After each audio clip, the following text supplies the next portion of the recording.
Barrister Parvateesam మూడవ భాగం.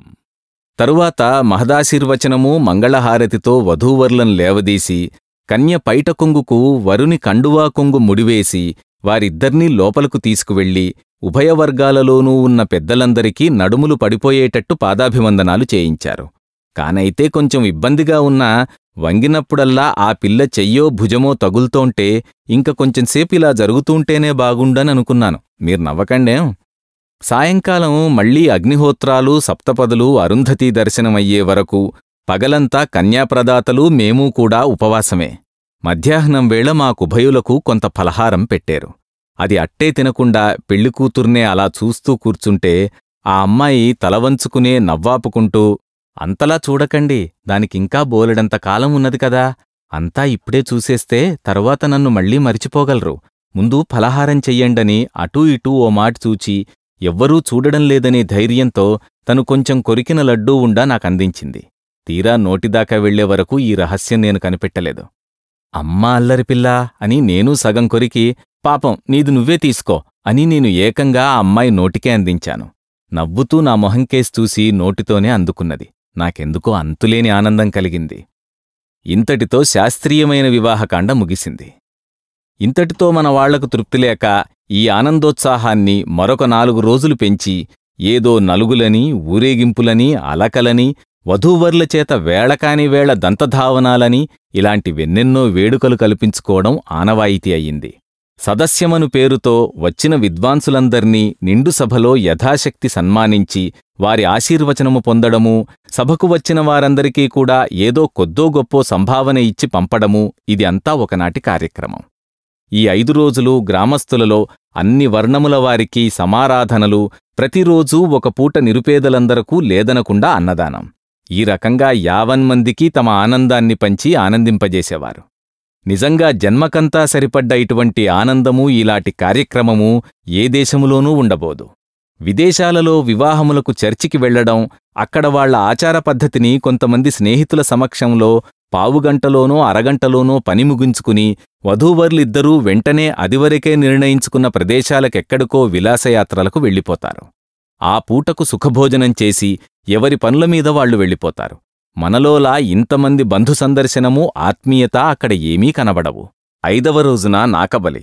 అత్తమామలకు వధువును అప్పగించిన పిమ్మట సన్నిహితులైన వారందరికీ కూడా వప్పచెప్పడం మామూలు. అంతటితో వివాహమైపోతుంది. మేము ఒక ఇంటివాళ్లమైనామన్నమాట. ఈ శుభకార్యానికి ఎంతెంతో శ్రమపడి దగ్గరనుంచి దూరంనుంచి వచ్చిన ఆప్తులందర్నీ నూతన వస్త్ర బహుమానాలతో సాగనంపడం ఒక లాంఛనం. వెంటనే వధూవర్లను, కన్య తల్లిదండ్రులను, తదితర ఆప్తులను తీసుకుని వరుని ఇంటికి వెళ్లి అక్కడ ఈ వధూమహాలక్ష్మిని గృహప్రవేశం చేయించడం. ఆనాడో మర్నాడో ఈ శుభకార్యమంతా నిర్ణయించి దిగ్విజయంగా జరిపించి పైనుంచి ఆశీర్వదిస్తున్న తమ ఇష్టదేవతలను పూజించడం ఈ కార్యక్రమంలో ఆఖరు విషయం. 3వనాడు వధువును తీసుకువచ్చిన తల్లిదండ్రులు, వారి బంధువర్గము భీమవరం వెళ్ళిపోయారు. ఈ 5 రోజుల ఆనందాన్ని ఏ చిన్న విషయమూ కూడా మరువకుండా మననం చేసుకుంటూ నెమరువేసుకుంటూ నేనింటి దగ్గర దిగబడ్డాను. మరొక 4-5 రోజులలో మనుగుడుపులకు అంటూ మా మామగారు వచ్చి మమ్ములను మళ్లీ భీమవరం తీసుకువెళ్లారులేండి. సమస్త సన్మంగళాని భవంతు, నిత్యశ్రీరస్తు, లోకాస్ సమస్తాః సుఖినో భవంతు అని ఆశీర్వచనము ఎన్నాళ్లవరకో నా చెవుల్లో మారుమోగుతూనే ఉండేది. ఈ శుభాశీస్సు అపూర్వమూ అనన్యమూ కేవలము హైందవము అని ఎంతో గర్విస్తూ సంతోషిస్తూ ఉండేవాడిని. కొన్ని మాసముల వరకు కాలం నాకు స్తంభించిపోయింది. ఏ పనీ చేయబుద్ధి పుట్టేది కాదు. ఏ పుస్తకమూ ఎంతసేపు చేతపట్టి కూర్చున్నా చదవవలననిపించేది కాదు. ఒక్క పూట కూడా జరిగేది కాదు. ఇంత మాంద్యం ఎందుకేర్పడ్డదో నాకర్థం కాలేదు. వివాహమైన కొత్తలో ప్రతివరుడూ ఇలాగే బాధపడతాడని, ఏ చైతన్యం లేక ఉంటాడని అనుకోలేకుండా ఉన్నాను. అనేకమంది నూతన వధూవర్లను చూచానుగాని వారెవరూ ఈ స్థితిలో ఉన్నట్టు నేను గమనించలేదు. నేను ఇన్నాళ్లనించి ఊహించిన ఊహలన్నీ, కన్న కలలన్నీ తారుమారయ్యాయి. రజస్వల కాని కన్యను వివాహమాడకూడదనుకున్నాను. ఈ పిల్ల కంటపడగానే నా ప్రయత్నమేమీ లేకుండానే నా నిర్ణయం ఇట్టే మారిపోయింది. నన్ను కాక ఇంకెవరిని ఎలా చేసుకుంటారో చూస్తానని ఆ పిల్ల సవాల్ చేసి నన్నేదో మంత్రముగ్ధుణ్ణి చేసి తన పంతం నెగ్గించుకుని ఊరుకుంది. గెలిచింది కదా, ఇకనైనా నన్ను విడిచిపెట్టకూడదు. ఎందుకలా 24 గంటలు నా ఎదటే నిలబడి కళ్ళార్పకుండా నన్ను చూచి చిలిపిగా ఎందుకలా నవ్వుతుంది? స్వదేశంలోనూ విదేశాల్లోనూ కూడా ఏ యువతీ ఏ ప్రౌఢా నన్నిలా ఆకర్షించలేదు. ఎందుచేతను ఈ బాధను ఇంకా విరహము అనవచ్చునో కూడదో నాకు తెలియదు గాని ఏదో వంక కల్పించుకుని భీమవరం వెడితేనేగాని వీల్లేదనుకున్నాను.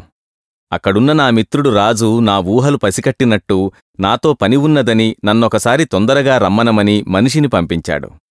అమ్మ వీడిల్లు బంగారంగాను నా ఊహ ఎలా కనిపెట్టాడు వీడు? ఈ క్షణంలోనే నా అవసరం ఏం కలిగింది వీడికి అని అనుకుంటూ మా అమ్మతోటి చెప్పి మా నాన్న ఇంటికి వచ్చేవరకు ఆగకుండా భీమవరం విమానంలో వెళ్ళిపోయాను.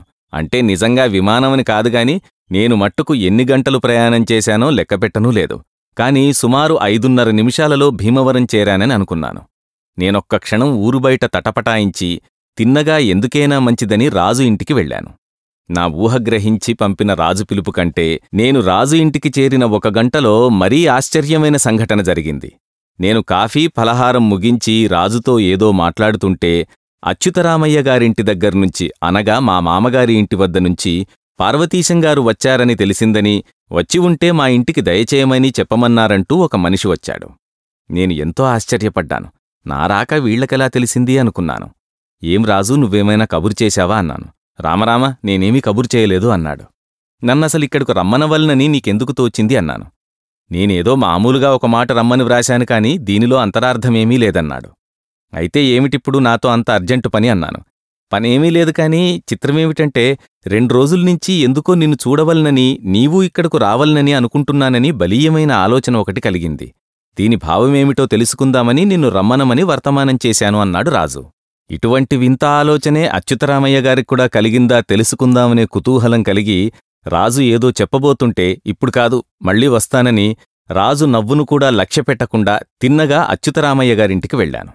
అచ్యుతరామయ్య గారు నన్ను చూసి నా రాకకు ఆశ్చర్యపోయి ఎంతో సంతోషం కూడా వ్యక్తం చేశారు. మాటల్లో ఎక్కడా వారు నాకీ వర్తమానం చేసిన సంగతే స్ఫురింపజేయలేదు. నేను వచ్చినట్లు మీకెలా తెలిసిందని అడుగుదామని అనుకుంటూ అప్రయత్నంగా తల ఎత్తేసరికి లోపల గుమ్మం అవతల పెళ్లికూతురు అలంకరించుకుని నా రాకకై నిరీక్షిస్తున్నట్టు నవ్వుతూ నిలబడి నా ఊహ కనిపెట్టినట్టు నోటికి చెయ్యడ్డు పెట్టి ఏమీ మాట్లాడవద్దని సౌజ్ఞ చేసింది. దానితో నాకు వాగ్బంధనమైనది. నేనడగదలుచుకున్న ప్రశ్న వెనక్కుపోయింది. అచ్యుతరామయ్య గారు, ఏమర్రా, అల్లుడుగారొచ్చారు, లోపలికి తీసుకువెళ్ళండని కేకవేశారు. అక్కడ తలుపు దగ్గర్నుంచున్న అమ్మాయి నవ్వుతూ లోపలికి పరిగెత్తింది. నేను తలవంచుకుని అతీంద్రియమైన ఈ ఊహాతంతి ప్రసారానికి ఆశ్చర్యపోతూ లోపలకడుగు పెట్టగానే మా అత్తగారు నాకు పాదప్రక్షాళనకు ఉదకం తీసుకుని ఎదురై, ఇంటి దగ్గర్నుంచి ఇదేనా రావడం? అమ్మగారు నాన్నగారు కులాసాగా ఉన్నారా అని యోగక్షేమమడిగి తెచ్చిన ఉదకం అక్కడ ఉంచి, తువ్వాలు తీసుకురా అమ్మా అని కూతుర్ని పిలిచి లోపలికి వెళ్ళిపోయారు. ఈ కేక ఆ అమ్మాయి చెవిని పూర్తిగా పడకుండానే తువ్వాలు చేతపుచ్చుకుని ప్రత్యక్షమైంది. మళ్లీ నేను చేష్టలుడిగి ఆ దివ్య సౌందర్యమూర్తిని ఆలోకిస్తూ అలాగే నిలబడిపోయాను. ఆ అమ్మాయి నవ్వుతూ తువ్వాలు నా మీదకు విసిరి, కాళ్ళు తర్వాత కడుక్కుందురుగానిలేండి, ఇలా దయచేయండని తన గదిలోనికి దారితీసింది. నేను స్వప్నంలో నడిచినట్టు ఆమెను యాంత్రికంగా అనుసరించాను. తన గదిలోకి వెళ్ళి నేను రాగానే కూర్చోమని నాకు కుర్చీ చూపించి తాను కొంచెం ఎడంగా నిలబడ్డది. ఒక్క క్షణం ఊరుకుని, ఇంత దూరంలో ఉండవలనని నియామకం ఉన్నదా అన్నాను. నియామకం ఉన్నా ఆ అవసరం ఇంకా రాదులేండి అన్నది. అయితే ఇప్పుడెందుకు అంత దూరంలో ఉన్నావన్నాను. మొగల్తుర్రు కంటే ఇది దగ్గరగదా అన్నది. పలుకులు నేర్చిన చిలకవే అన్నాను. చిలకెప్పుడూ ఇతరులన్న మాటల్నే అనుకరిస్తుంది కాని సొంతంగా ఏ మాట అనలేదు అన్నది. పోనీలే, అయితే నీవు ఒరిజినాలిటీ ఉన్న చిలకవని ఒప్పుకుంటాలే. ఇలారా, నిన్నొక సంగతడగాలి అన్నాను. నాకిక్కడున్నా వినిపిస్తుంది, మాటడగడానికి దగ్గరికెందుకు అన్నది. నువ్వు దగ్గరకొస్తే నీకే తెలుస్తుంది అన్నాను తల వంచి కొంచెం నవ్వుకుని. ముందు మీరేదో అడగదలుచుకున్నది అడిగితే. నేనీ పూట మా రాజు దగ్గరికి హఠాత్తుగా వచ్చాను. వచ్చిన అరగంట కాకుండా నేను వచ్చి ఉంటే మీ ఇంటికి రమ్మని నాకు వర్తమానం వచ్చిందక్కడికి.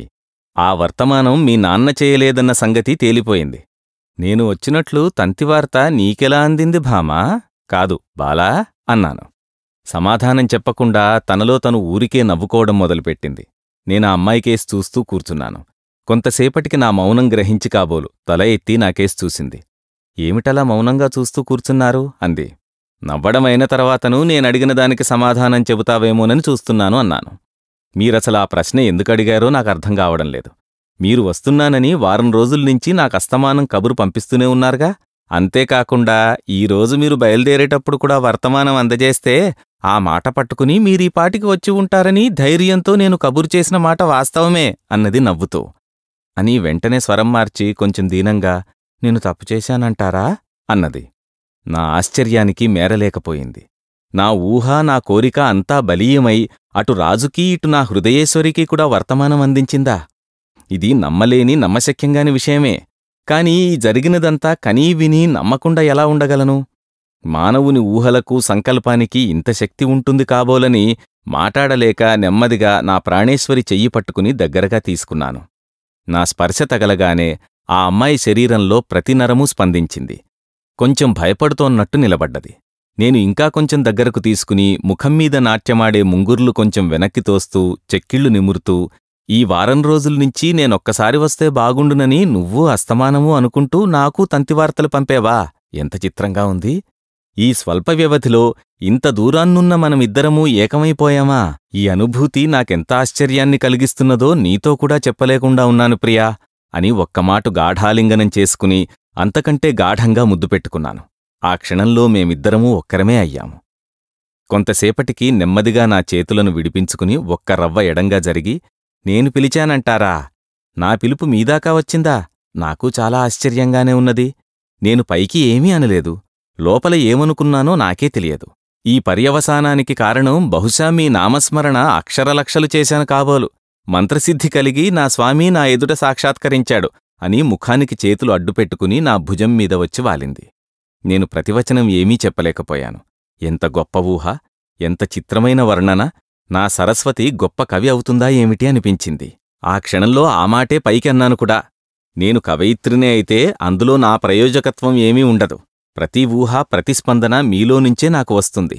పలికించెడివాడు రామభద్రుండట కాదు, పార్వతీశుండట అనాలి కాబోలు అని నవ్వుతూ చెంగున ఆవలికెగిరి, ఇంకను తమరు లేచి స్నానం చేస్తే బాగుంటుంది. మా నాన్నగారికి కోర్టుకు వేళవుతున్నది. అల్లుడుగారి సహపంక్తి భోజనానికి కనిపెట్టుకునుంటారు. ఈ సంభాషణ భోజనానంతరం సాగిద్దాం అన్నది. ఇప్పుడెలా సరస్వతి? నా బట్టలు అవి రాజు దగ్గర ఉన్నాయి, వెళ్ళి తెచ్చుకుంటానన్నాను. ఇక్కడకు వచ్చిన తర్వాత మళ్లీ మీకంత శ్రమ కలిగించడం ఇష్టంలేక నేనిక్కడికి తెప్పించాన్లేండి. మీకు ఎంత మొహమాటమైనా వివాహమైన తరువాత మొదటిసారిగా అత్తింటికొచ్చిన అల్లుడు ఊళ్ళో ఎక్కడో మకాన్ చేయడం మీ మర్యాద కాబోలు. ఇంతవరకు మేమెవరమూ ఆ మాట వినలేదు అంటుండగా నేను లేవడం గమనించి లేడిలా అవతలికి ఒక గంతు వేసి పారిపోయింది. నేను శిలాప్రతిమలా అక్కడలాగే నిలబడిపోయాను. ఏమి రూపు, ఏమి తెలివి, ఏమి చమత్కృతి, ఏమి సమయస్ఫూర్తి, ఏమి నా భాగ్యమనుకుంటూ పరవశుడనై పట్టరాని ఆనందంతో స్నానానికి వెళ్లాను. నేను అక్కడ ఎన్నాళ్లు ఉన్నానో తెలియదు. నేను అనుకోవడం ఓ 10 నిమిషాలున్నాను కాబోలనుకున్నాను. హఠాత్తుగా మా ఇంటి వద్ద నుంచి నేను ఇల్లు విడిచి వచ్చి 15 రోజులైనదని, నా క్షేమ సమాచారం ఏమీ తెలియలేదని, నేను మా అత్తవారింట అందరూ క్షేమంగా ఉన్న వైనం వ్రాయమని మా నాన్న చీటీ రాసి మనిషిని పంపించాడు. ఆ ఉత్తరం చూసుకునేటప్పటికీ గుండె గుభేలుమన్నది. నేనిక్కడికి వచ్చి 15 రోజులైందా అనుకున్నాను. నేను వెళ్లి సరస్వతినడిగాను, నేను వచ్చి ఎన్నాళ్లయింది అని. అదేమో నాకేం తెలుసు, రోజులేమిటి, అరగంటో గంటో అయింది కాబోలనుకుంటున్నాను. ఇంతకు ఈ సందేహం మీకెందుకు కలిగిందిప్పుడు అన్నది. నేను వచ్చి 15 రోజులైందని మా నాన్నగారు నాకు గుర్తు చేయమని మనిషిని పంపించారు. ఆ మాట విని ఒక్క క్షణం నా గుండె ఆగిపోయినంత పనైంది. ఇన్నాళ్లైందని పోనీ నువ్వేనా కాస్త చెప్పకూడదా అన్నాను. ఇది మరీ బాగుందండి. మీకు తెలియని కాలగమనం నాకు మట్టుకు ఎలా తెలుస్తుంది? నిజంగా 15 రోజులయ్యిందా? మీ నాన్నగారు అబద్ధం ఆడరు. 15 రోజులైంది కాబోలు నిజంగా. నేనిక్కడ మీ ఎదుటనే ఉంటుంటిని కదా. 15 రోజులెలా అయినదండి? ఇదేదో పొరపాటే ఉంటుంది అని కిలకిలా నవ్వింది. ఏమి చేయడానికి తోచక నేనూ శృతి కలిపాను. ఈ 15 రోజులు రోజూ సాయంకాలం 1 గంటసేపు రాజుతో గడపడం తప్ప తక్కిన కాలమంతా ఇంట్లోనే కూర్చునేవాడిని. మరెక్కడికీ వెళ్లలేదు. ఎవరితోటీ మాట్లాడలేదు. ఏ పుస్తకమూ చదవలేదు. అయినా 15 రోజులు 15 నిమిషాలుగా పరిగెత్తాయి. ఏమిటీ విచిత్రం? మేముభయులమూ సభ్యత కాని ఔచిత్యం కాని మరిచి ప్రవర్తించలేదు. నా భార్య కన్యే కాని మరొకత కాదు కదా. మేము ఏం మాట్లాడుకున్నాం? మేముభయులము పేకగాని చదరంగంగాని ఆఖరుకు గవ్వలూ గచ్చకాయలేనా ఆడలేదు. మాకు ఎలా గడిచింది? మేమెక్కువగా మాట్లాడింది కూడా ఏమీ గుర్తులేదు. అసలేం మాట్లాడతాం? కాని మా ఉభయులలో ఏ ఒక్కరికీ విసుగు కలగలేదు. చిరాకు అంతకంటే లేదు. తలనొప్పి అనే మాటే ఎరగం.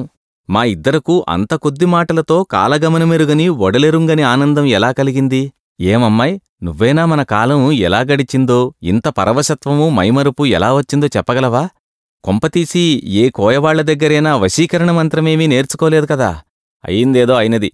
ఇకనైనా జాగ్రత్తగా ఉంటాను. నా బట్టలు అవి ఇవతలపడే, నేను ఊరికి పోతాను. ఇప్పుడైనా వెళ్ళకపోతే మాట దక్కదు అన్నాను. బ్యారిస్టర్ పార్వతీశం. రచన కీర్తిశేషులు మొక్కపాటి నరసింహశాస్త్రి. గాత్రధారణ మిమిక్రీ జనార్దన్. సమర్పణ ఎడవల్లి అసోసియేట్స్. నిర్వహణ Arila studios. Audio engineer Santosh Vadnala. Studio sound city Hyderabad.